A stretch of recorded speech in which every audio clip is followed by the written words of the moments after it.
Hello students, welcome back on my YouTube channel. Students, हम लोग क्या कर रहे थे 2020 का क्वेश्चन पेपर डिस्कस कर रहे थे GMIT का। तो आज हम करेंगे क्वेश्चन नंबर 4। हाँ जी, स्टेटमेंट क्या है? क्वेश्चन नंबर 4 का पार्ट ए है। If f N is a sequence of integrable simple function, अगर एफ एन सीक्वेंस है इंटीग्रेबल सिंपल फंक्शन की सच दैट कि F N is decreasing sequence of zero, show that I of n is decreasing sequence of zero. वो आपको क्या कह रहे हैं बच्चे कि अगर आपको आपके पास एफ एन है, कोई सीक्वेंस है इंटीग्रेबल सिंपल फंक्शन की, तो क्या है कि एफ एन क्या है, डिक्रीजिंग सीक्वेंस ऑफ ज़ीरो है। हमको शो क्या करना है कि I of F N decreasing sequence of zero होगा। ठीक है, ये हमको शो करना है। चलिए करते हैं proof. Given that f N is a sequence of integrable simple function, अगर एफ एन सीक्वेंस है इंटीग्रेबल सिंपल फंक्शन की, ये हमको गिवन है, सच दैट कि F N is decreasing sequence of zero. अब इसको आप ऐसे भी लिख सकते हैं बच्चे, क्या कि F N is a decreasing sequence of integrable simple function. अगर एफ एन डिक्रीजिंग सीक्वेंस है इंटीग्रेबल सिंपल फंक्शन की, whose greatest lower bound is zero, जिसका ग्रेटेस्ट लोअर बाउंड क्या है, ज़ीरो है। तो अब वी हैव टू प्रूव, हमें प्रूफ क्या करना है कि I of F N is decreasing sequence of zero. यही प्रूफ करना है ना हमको कि आई ऑफ एफ एन क्या है, डिक्रीजिंग सीक्वेंस है ज़ीरो की। तो इसको प्रूफ करने के लिए सबसे पहले आप f और m को डिफाइन करेंगे। ठीक है, आपने लेट किया कि f equals to n f one, f क्या है, equals to n f one equals to x belongs to x such that f one x not equals to zero. ठीक है, आपको पता है हम n ऑफ f को ऐसे डिफाइन करते हैं। एंड m आपने क्या डिफाइन करना है, m is the maximum of f one x such that x belongs to x, और इन दोनों को आपने नाम दे दिया इक्वेशन नंबर 1। ठीक है, इसको स्टेट थ्योरम को प्रूव करने के लिए आप एफ और एम को डिफाइन करेंगे। ठीक है, क्लियर है यहाँ तक सब बच्चों को? चलिए आगे करते हैं। चलिए, वो कह रहे हैं देन अगर एक्स कोई एलिमेंट एफ में से बिलोंग कर जाए, मतलब क्या कि अगर एक्स आपने एफ का एलिमेंट कोई ले लिया, ठीक है, अगर आप एफ का एलिमेंट लेंगे तो एफ वन एक्स, वो जो एक्स है वो एफ वन एक्स से बिलोंग करेगा ना। क्या है मतलब, f one x is less than equals to M. अगर एक्स कोई एलिमेंट ले लें आप एफ का, तो f one x less equal to M होगा। क्यों? क्योंकि एम जो है वो मैक्सिमम है ना, मैक्सिमम है ना एम, किसका, एफ वन एक्स का मैक्सिमम है एम, तो एफ वन एक्स से तो ऑब्वियसली बड़ा होगा। अब हमें पता है कि जो ये सीक्वेंस एफ एन सीक्वेंस है वो किस टाइप की सीक्वेंस है, डिक्रीजिंग सीक्वेंस है। तो अगर f one x less than equals to M है, तो ऑब्वियसली हमारा एफ एन एक्स भी क्या होगा, less than equals to M होगा। क्लियर है यहाँ तक? तो अब आप क्या कह सकते हैं कि F N less than equals to M for all है, और इसको आपने नाम दे दिया इक्वेशन नंबर 2। ठीक है, यहाँ पर जो एफ एन है वो डिक्रीजिंग सीक्वेंस है, इसलिए जो हमारा एफ एन एक्स भी है वो less than equals to M होगा। ठीक है, चलिए क्लियर। हमने कुछ नहीं किया, सबसे पहले हमने f डिफाइन किया, फिर m डिफाइन किया, हमने एलिमेंट f का लिया। अब हमने फिर क्या डिफाइन कर दिया कि जो एफ एन है वो less than equals to M f for all n. ठीक है, चलिए आगे चलते हैं। अब आपने कहा given any epsilon greater than zero, हमने एक एप्सिलॉन लिया जो ग्रेटर देन ज़ीरो है।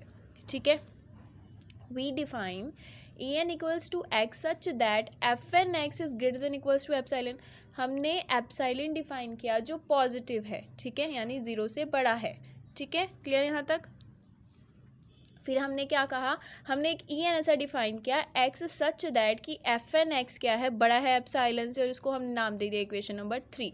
अब हमें प्रूफ क्या करना है बच्चे, हमने एफ डिफाइन किया था, एम डिफाइन किया था, फिर हमने ई एन डिफाइन किया। ठीक है, फिर हमें नाउ वी क्लेम हम प्रूफ क्या करना है, क्लेम करना है कि म्यू ऑफ ई एन, जो म्यू ऑफ ई एन होगा वो क्या, किस पे टेंड करेगा, ज़ीरो पे। हमको ये प्रूफ करना है। ठीक है, इसको लेकर चलेंगे। इसको प्रूफ करने के लिए हमें क्या प्रूफ करने पड़ेगा? अच्छा, अब हमको ये तो पता है जो ई एन है वो सबसेट है एफ़ का, यहाँ जो ई एन है वो एफ़ का ही सबसेट है। ठीक है, और अगर एक्स बिलोंग कर रहा है ई एन में से, है ना, अगर ई एन सबसेट है एफ़ का और एक्स बिलोंग कर रहा है ई एन में से, देन एफ एन एक्स क्या है, ग्रेटर देन एप्सिलॉन है। मतलब जो एफ एन एक्स है वो बड़ा है एप्सिलॉन से। क्यों? क्योंकि ई एन में ये डिफाइन किया है हमने। ठीक है, ई एन को हमने ऐसे ही फंक्शन डिफाइन किया है, और एप्सिलॉन क्या है, वो पॉजिटिव है, यानी वो ज़ीरो से बड़ा है। तो हम यहाँ से ये कह सकते हैं कि जो एफ एन एक्स है वो बड़ा है ज़ीरो से, है ना। चलिए, तो हमें पता है जो ये डिक्रीजिंग सीक्वेंस है, तो एफ वन एक्स बड़ा है, एफ वन एक्स बड़ा है एफ एन एक्स से, है ना। ये कह रहा है एफ वन एक्स बड़ा है एफ एन एक्स से, और एफ एन एक्स बड़ा है ज़ीरो से। ठीक है। इसका मतलब जो एफ एन एक्स है वो ज़ीरो से बड़ा है, यानी वो इक्वल टू ज़ीरो नहीं है, but f one x not equals to zero.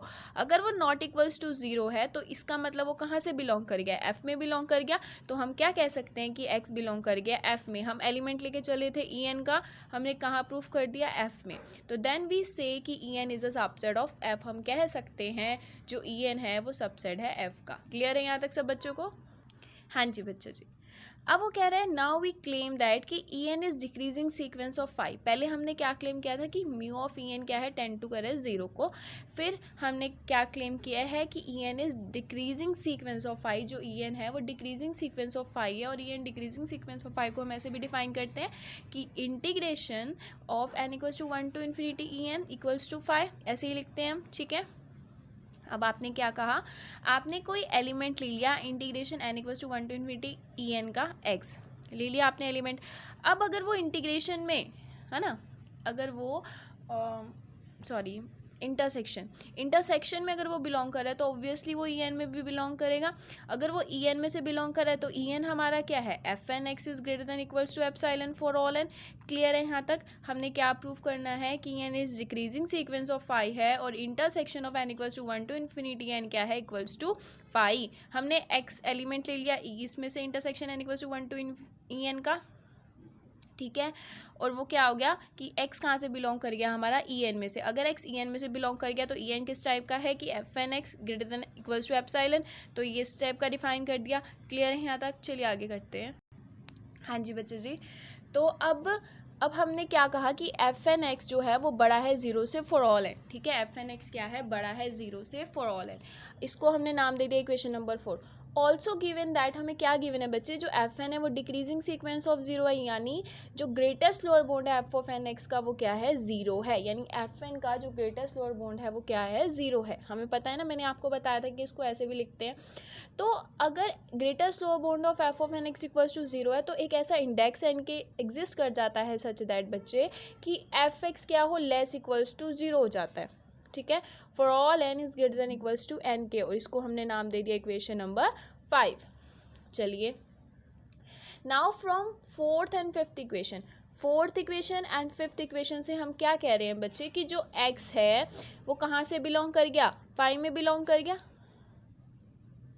ठीक है। जो हमारा x है वो 5 में बिलोंग कर गया। अगर x 5 में बिलोंग कर गया तो हम क्या कह सकते हैं कि intersection n equals to 1 to infinity E N is a subset of 5 and 5 is a subset of intersection n equals to 1 to infinity E N.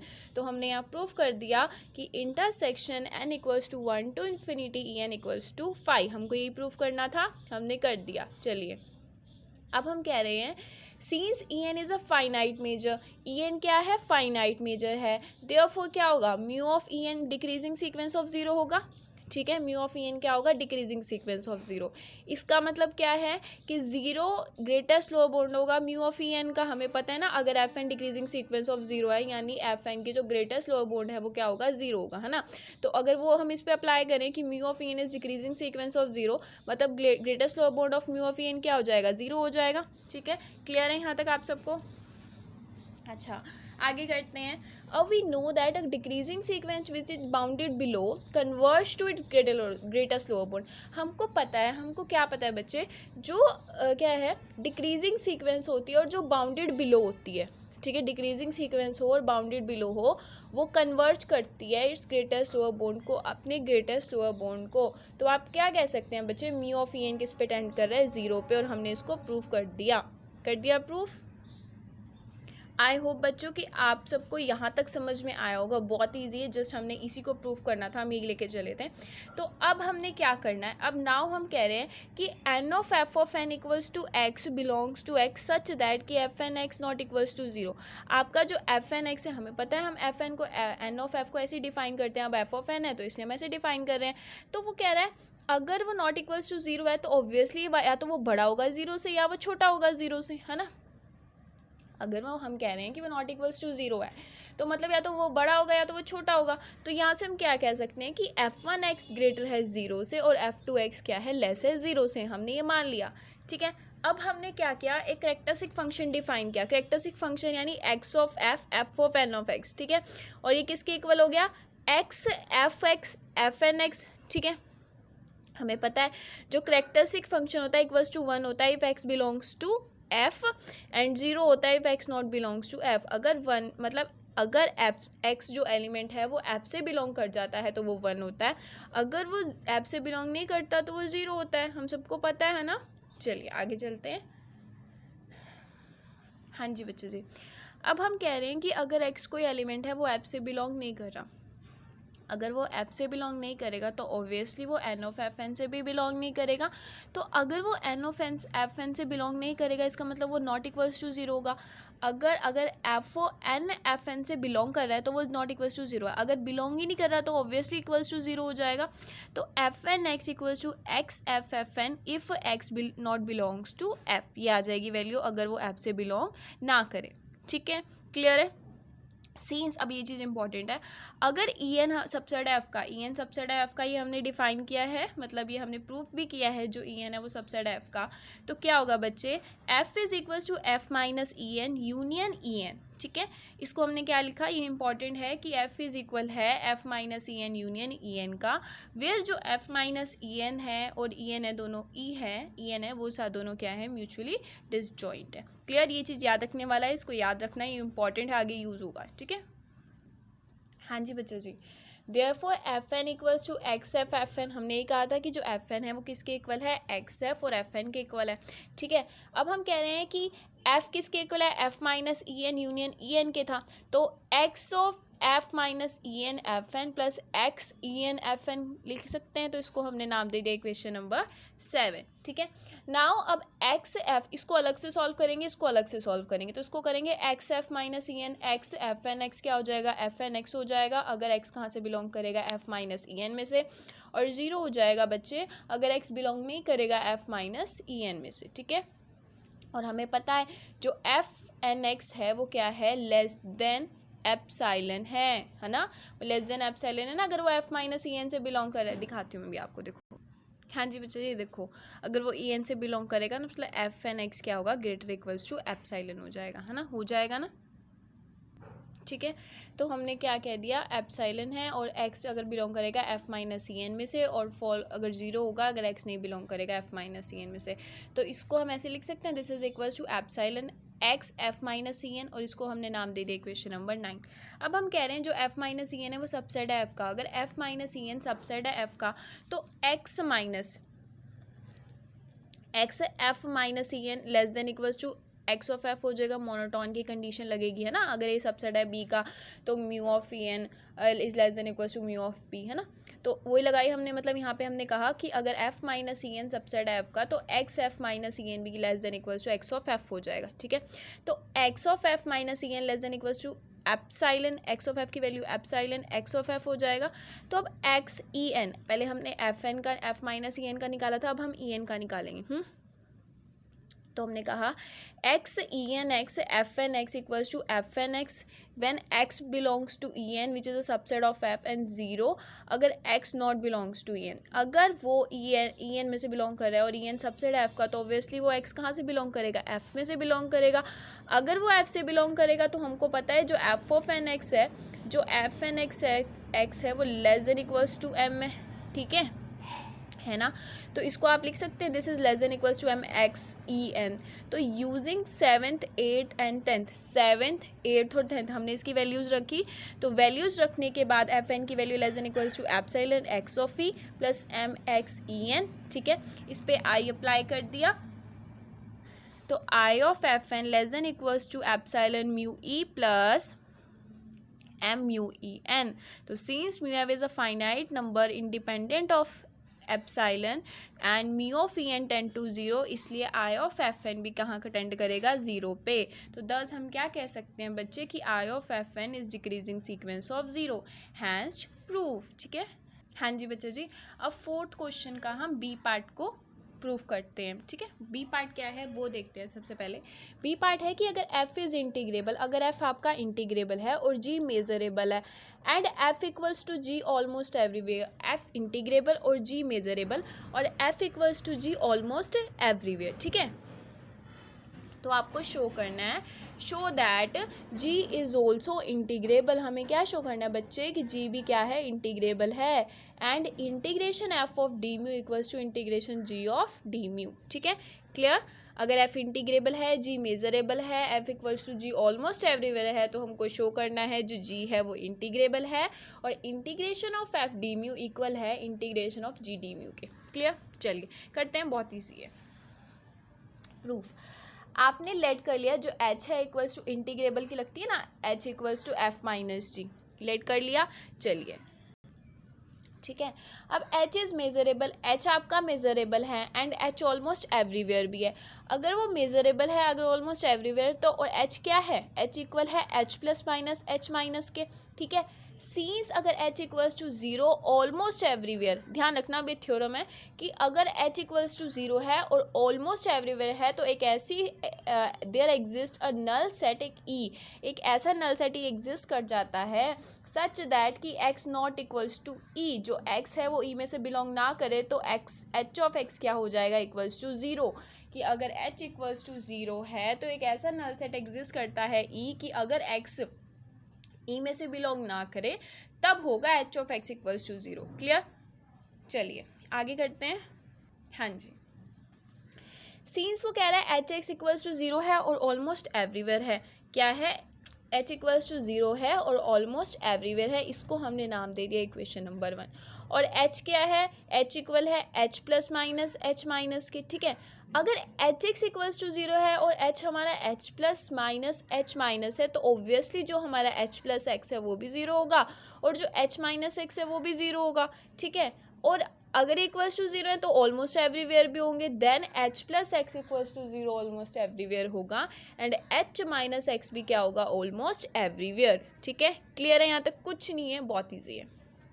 ठीक है, अब नाउ वी एज्यूम दैट कि h प्लस इज इंटीग्रेबल। हमने पहले measurable लिया था, अब हम कह रहे हैं जो h प्लस है ना वो हमारा क्या है, इंटीग्रेबल है विद इंटीजर ज़ीरो, जिसका इंटीग्रल क्या है, ज़ीरो है। ठीक है, हाँ जी, तो let h n be a set of simple function. अगर वो कह रहा है जो एच एन है वो सेट है सिंपल फंक्शंस का सच दैट कि ज़ीरो बड़ा है एच एन से और h n is increasing sequence of h plus. ठीक है, अच्छा अब हमने क्या कहा, ध्यान से देखना, हमने कहा ये इंपॉर्टेंट है, ये प्रूफ करना है हमको। हाँ चलो, नाउ आपने x बिलोंग किया एन एच एन से, अब आपने x बिलोंग करवाया एन एच एन से और एन एच एन यानी हमें पता है हम एन ऑफ एफ एन को डिफाइन करते हैं equals to x such that f N x not equals to zero which is a measurable function. तो इसको आप कैसे डिफाइन करेंगे, x belongs to x such that h n x not equals to zero, है ना, ऐसे define करेंगे।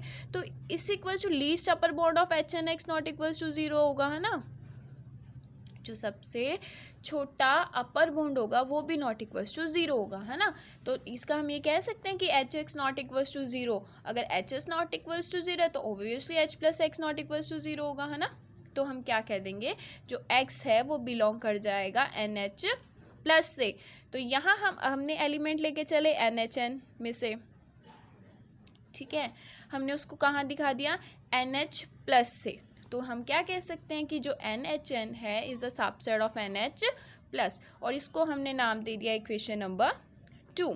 ठीक है, वी नो दैट कि h plus equals to zero almost everywhere है, हमने कहा था ना ये ऑलमोस्ट एवरीवेयर है यहाँ पे। तो बच्चे जी mu of N H plus क्या हो जाएगा, इक्वल्स टू ज़ीरो हो जाएगा। नाउ फ्रॉम इक्वेशन सेकंड हम क्या कह सकते हैं, जो अगर N H mu N H plus equals to zero तो obviously mu N H N भी क्या हो जाएगा, इक्वल्स टू ज़ीरो। क्लियर है, यहाँ तक कुछ प्रॉब्लम हो, कोई डाउट हो, आप कमेंट सेक्शन में पूछ सकते हैं। ठीक है, चलिए अगर तो 10 h n is an integrable simple function, हमने क्या शो कर दिया, जो हमारा एच एन है वो क्या है, इंटीग्रेबल सिंपल फंक्शन है। तो and h n equals to zero almost everywhere और ये ऑलमोस्ट एवरीवेयर भी है। ठीक है, ये इंटीग्रेबल सिंपल फंक्शन है, ठीक है, और ऑलमोस्ट एवरीवेयर है। अब वी नो दैट बच्चे कि if f equals to zero almost everywhere then I of F N equals to zero होता है।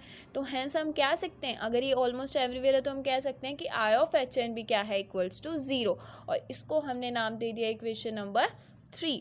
तो in particular case I of h n is bounded, हम कह रहे हैं कि आई एच एन क्या है, बाउंडेड है। तो hence by the definition of h plus is integrable, integration of h plus d mu equals to least upper mod I h n equals to 0 हो जाएगा। क्लियर यहाँ तक कि अगर हमारा आई एच एन बाउंडेड है तो हमारा integration h plus d mu equals to least upper bound I h n equals to 0 हो जाएगा। तो हम क्या कह देंगे बच्चे कि integration h plus d mu क्या है, इक्वल्स टू 0। ठीक है, सिमिलरली हम ऐसे ही प्रूफ करेंगे और हम ये भी कह देंगे कि integration H minus D mu भी इक्वल्स टू 0 है। इसको हमने नाम दे दिया इक्वेशन नंबर 1।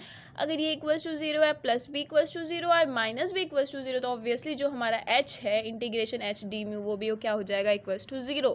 क्यों?